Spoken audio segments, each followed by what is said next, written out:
आज का हमारा टॉपिक है डिटर्जेंट या मैल निवारक।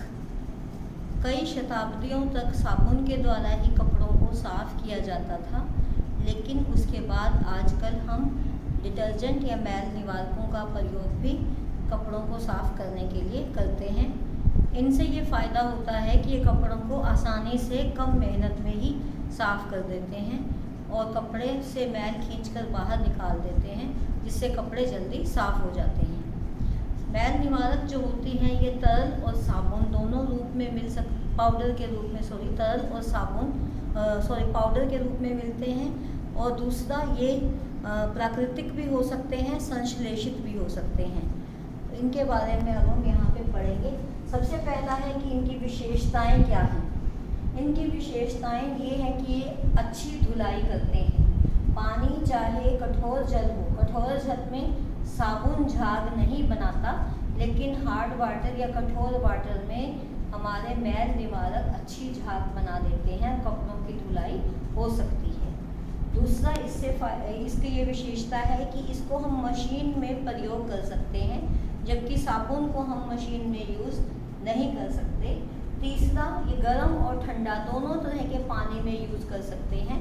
100 से 130 डिग्री फ़ारेनहाइट टेम्परेचर वाला पानी है तो उसमें हम आसानी से उस पर ज़्यादा एक्टिव क्रियाशील हो जाता है, नहीं तो किसी भी प्रकार के पानी में हम इसको यूज़ कर सकते हैं।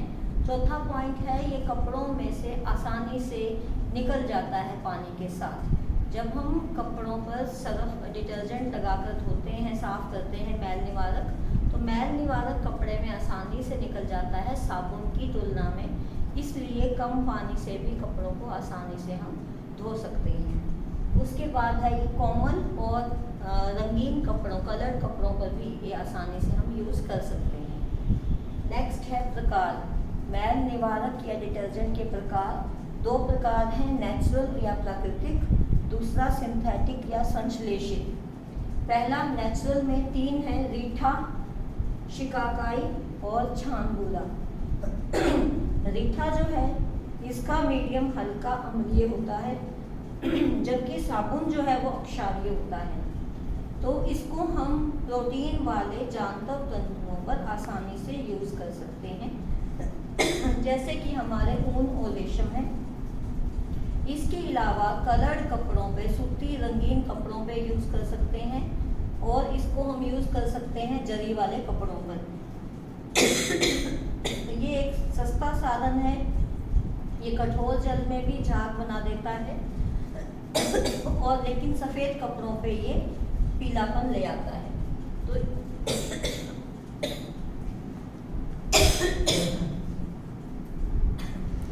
तो इसके लिए हम क्या करें, सबसे पहले रीठों की गुठली निकाल दें, उनको सुखाकर गुठली निकालकर उनको पीस लें। फिर उनको 250 ग्राम रीठे के पाउडर को 1 लीटर पानी में मिलाकर उबाल लें। उबालकर उसको फिर मलमल के कपड़े से छान लें, और जब भी ज़रूरत हो उसमें यूज़ करने के समय, प्रयोग के समय ज़रूरत के अनुसार पानी मिलाकर घोल बना लें और उसमें हम कपड़ों को धो सकते हैं। दूसरा है शिकाकाई। शिकाकाई एक पेड़ की फली होती है और उसको भी हम पीस कर उसको पानी में मिलाकर यूज़ करते हैं। 2 बड़े चम्मच शिकाकाई को 1 पिंट वाटर, जो लगभग 1.5 लीटर के आसपास होता है, उसमें हम मिलाकर उसको एक घोल उबालते हैं, उसको घोल बनाते हैं और ज़रूरत के अनुसार उसको हम यूज़ कर सकते हैं। इसका यूज़ सिर्फ सूती कपड़ों पे और ऊनी कपड़ों पे करना चाहिए, चिकनाई उतारने के लिए, और इससे सिल्क में शाइनिंग भी आ जाती है। अगर सिल्क को हम शिकाकाई से धोते हैं तो उसमें चमक भी आ जाती है। ठीक है। उसके बाद है छानबूला। छानबूला आटे को छानने से, गेहूं के आटे को छानते हैं तो छानबूला निकलता है, और इसको हम कपड़ों पे से चिकनाई के दाग धब्बे दूर करने के लिए यूज़ करते हैं। उन्हीं कपड़ों पे जिनका कलर कच्चा होता है, चाहे वो सूती है चाहे वो रेशमी है, उनका अगर कच्चा रंग है जो उतरता रहता है, उन पे से चिकनाई के धब्बे उतारने के लिए हम साबुन या डिटर्जेंट की जगह छानबूला लगाकर चिकनाई उतार सकते हैं। फिर है सिंथेटिक मैल निवारक संश्लेषित। इनमें साबुन नहीं होता, सोप फ्री भी इन्हें बोलते हैं, साबुन रहित। ये कपड़े के अंदर छिपी हुई मैल को भी खंडित कर देता है, जिससे मैल कपड़े में से बाहर निकलकर घोल में आ जाती है, कपड़ा आसानी से साफ हो जाता है।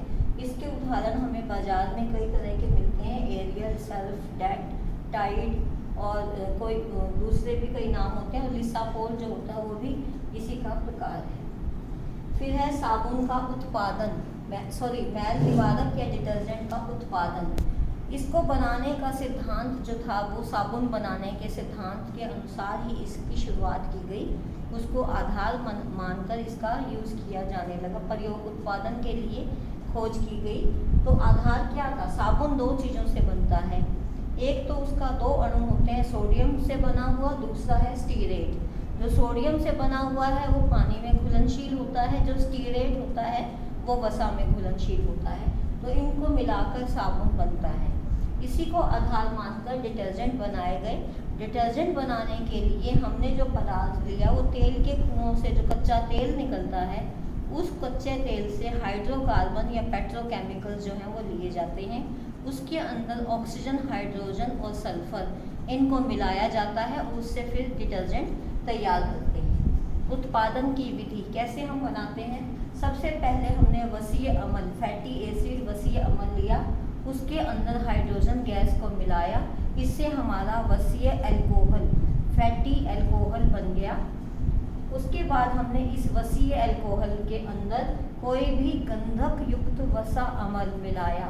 गंधक युक्त वसा अम्ल को हम सल्फोनेटेड फैटी एसिड कहते हैं। इसको जब मिलाया तो कोई भी एक रिएक्टर, कैटल रिएक्टर या देगची होती है, उसमें मिलाते हैं। इसमें ये फ़ायदा होता है कि उसको आसानी से मिला सकते हैं, मिक्स कर सकते हैं।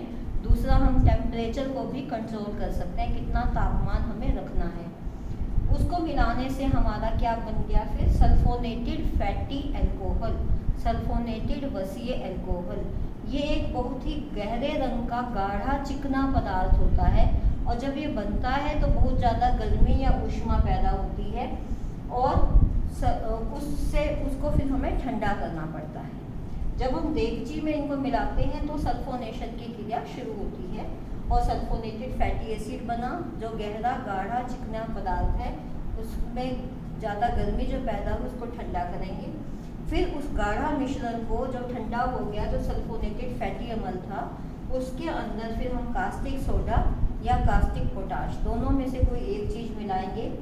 जब ये हम मिलाने का काम करते हैं तो न्यूट्रलाइज़र नाम की मशीन में मिलाते हैं, जो इसको अच्छे से मिक्स कर देती है, और उससे हमारा बनता है सोप फ्री डिटर्जेंट, वो डिटर्जेंट जिसमें साबुन नहीं है, साबुन रहित। अब इसको हम खुले स्थान पर सुखाएंगे। सुखाने के लिए उस पर गर्म हवा स्प्रे की जा सकती है, तो स्प्रे ड्राइंग होती है। अब है डिटर्जेंट या मैल निवारक की कपड़ों पर क्रिया कैसे होती है। मैल निवारक या डिटर्जेंट जो है वो क्या है? लंबी चेन वाले फैटी एसिड, लंबी चेन वाले फैटी एसिड्स के अणुओं से मिलकर ये बनता है। उसके एक इस चेन के दो किनारे हैं, दो सिरे हैं। एक सिरा जो है वो जल विरोधी, वो जल के विपरीत पानी से दूर बाहर की तरफ रहता है, तो जल की सतह ऊपर की तरफ वो रहेगा। दूसरा सिरा उसका जल स्नेही है, जो पानी के अंदर, पानी की तरफ, अंदर की तरफ रहता है। जो जल से विरोधी भाग है वो मैल के अणुओं को कपड़े से बाहर खींचकर उनको खींच लेता है और अपने साथ जोड़कर बाहर की तरफ लेके जाता है। इसलिए बहुत बार हम ये देखते हैं कि मैल कपड़े की सतह के ऊपर आ जाती है। और इसका क्या फ़ायदा होता है? जब हमने पानी में डिटर्जेंट को, मैल निवारक को घोल लिया, उससे पानी की सतह का घनत्व कम हो जाता है, जिससे ये घोल जो है कपड़े के अंदर आसानी से चला जाता है और कपड़ा गीला हो जाता है। उसके बाद फिर ये चिकनाई और मैल को ढीला कर देता है, नरम कर देता है, जिससे वो कपड़े से बाहर आ जाती है। अब है नेक्स्ट हमारा मैल निवारकों के लाभ। डिटर्जेंट या मैल निवारकों से हमें क्या लाभ होता है? सबसे पहला, धुलाई आसान होती है। साबुन को हमें घिसना पड़ता है, अधिक मेहनत लगती है, इसमें धुलाई आसान है, मेहनत कम होती है। दूसरा, कम मात्रा साबुन की तुलना में ये कम मात्रा में लगता है और थोड़े से में ही घोल बनाकर हम ज़्यादा कपड़े धो सकते हैं। तीसरा, ये कपड़े पर जमते नहीं हैं। कई बार साबुन हम कपड़े पर लगाते हैं तो साबुन कपड़े पर जम जाता है, जबकि मैल निवारक या डिटर्जेंट का अगर हमने पहले अच्छा सा घोल बना लिया उसके बाद कपड़े डुबोए तो वो कपड़ों पर जमेगा नहीं। चौथा फायदा है, ये ठंडे पानी में भी घुल जाता है और गर्म में भी। लेकिन हमें क्या करना है, अगर गर्म महंगे कपड़े हैं तो ठंडे पानी को हमें यूज़ करना चाहिए, उस पर हम आसानी से प्रयोग कर सकते हैं। और ये हल्के अम्लीय माध्यम में भी प्रभावशाली होता है, जैसे कि हमारा जो पसीना है तो पसीने की ये स्मेल को भी ख़त्म करता है, पसीने के दाग धब्बों को भी हटा देता है। ये पानी की जो सतह होती है उस पर जो सरफेस टेंशन होता है, पानी की सतह का घनत्व उसको कम करता है, जिससे पानी कपड़े के अंदर आसानी से चला जाए, कपड़े को गीला कर दे। सातवां पॉइंट है कि सभी तरह से कोई भी किसी तरह का पानी भारी हो, पानी जो हार्ड वाटर होता है वो कई तरह के कार्बोनेट्स वगैरह से, सल्फेट से होता है, तो किसी भी प्रकार से पानी भारी हो, हार्ड वाटर हो, वो सभी में काम करेगा। फिर ये कपड़े से आसानी से निकल जाता है, जैसा पहले भी बताया था, इसलिए कम पानी से ही हम कपड़ों को धो सकते हैं। इससे हम शैम्पू भी बना सकते हैं मैल निवारकों से, उसमें हमें झाग बनाने वाला पदार्थ मिलाना पड़ेगा। इसके अलावा कुछ और तत्व भी हम इनमें मिला देते हैं जिससे ये और फ़ायदा होता है। सबसे पहला, मैल दोबारा ना जमने दें ऐसा कोई तत्व हम मिला सकते हैं। चमक कपड़े में आ जाए ऐसा चमक पैदा करने वाले तत्व मिला सकते हैं। झाग बनाने वाले तत्व मिला सकते हैं। इसमें हम ऑप्टिकल ब्लीच मिला सकते हैं। ऑप्टिकल ब्लीच जो है सोडियम परबोनेट हो सकती है। ब्लीच का काम, विरंजक पदार्थ का काम क्या है, कपड़े में से दाग धब्बे हटाना, और सफ़ेद कपड़ों पे जो ऑप्टिकल ब्लीच लगाते हैं तो उससे सफ़ेद कपड़ों में चमक भी आ जाती है। फिर है, इसमें बिल्डर्स मिलाए जाते हैं। बिल्डर्स क्या होता है, जो पानी का भारीपन कम करने वाले पदार्थ होते हैं, जिससे भारी पानी भी कपड़ों पर आसानी से मैल निवारक का कपड़ों को आसानी से साफ कर सके। ये मशीन को ख़राब नहीं करता क्योंकि मशीन में जमता नहीं है।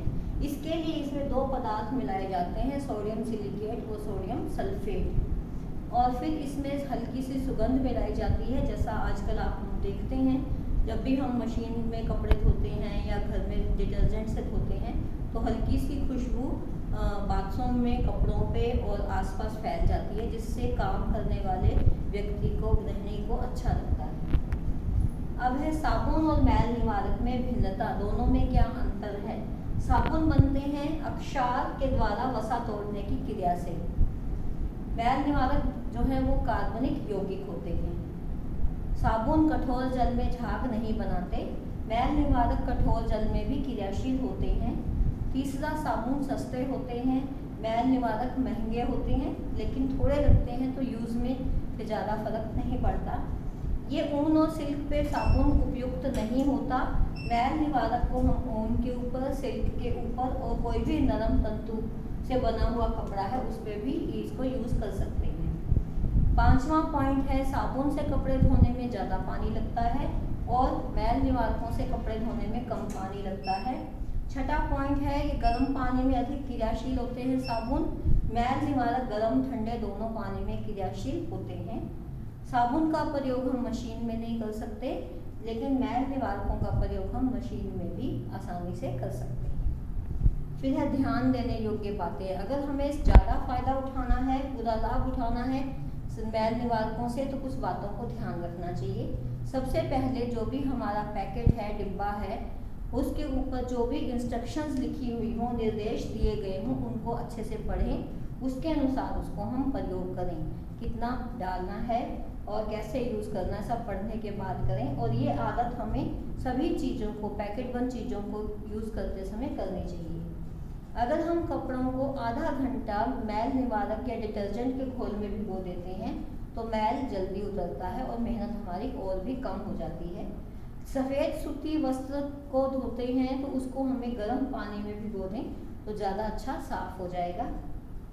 लेकिन अगर कलर निकलने वाले कपड़े हैं तो उनको हमें अलग कर दें। जिन कपड़ों का रंग छूटता है गीला होने पर धोने पर, उनको अलग कर दें। जो कपड़े हम हर रोज़ बार बार धो रहे हैं, उनका हमें पता होता है कि इसका रंग उतरता है, उसमें हम सावधानी रख लेते हैं। लेकिन अगर कोई नया कलर्ड कपड़ा आया है तो उसको हमेशा पहली बार अलग से धोकर देखें। अगर कलर उतरता है तो उसको अलग धोना शुरू करें। उसके बाद साबुन और मैल निवारक जब मिलाकर हमें कभी भी इकट्ठा प्रयोग नहीं करना है, ठीक है। या अकेले साबुन से धो या मैल निवारक से धो, इकट्ठा यूज़ ना करो। और धोने के बाद अच्छी तरह से साफ पानी से कपड़े को खंगाल कर पूरा मैल निवारक उसमें से निकाल देना चाहिए। और उतनी मात्रा में घोल बनाएं जिसमें कपड़े पूरी तरह डूब जाएं। कई बार कुछ लोग बाल्टी या मशीन में बहुत ज़्यादा कपड़े डाल देते हैं तो कपड़ों की धुलाई अच्छे से नहीं हो पाती। तो जितने कपड़े आसानी से आ जाएं उतने कपड़े ही डालें, चाहे आप मशीन में यूज़ करें चाहे आप बाल्टी टब में उसको भिगोएं। इसके साथ ही हमारा ये टॉपिक और साबुन और मैल निवारकों का चैप्टर ख़त्म हो गया। Thank you.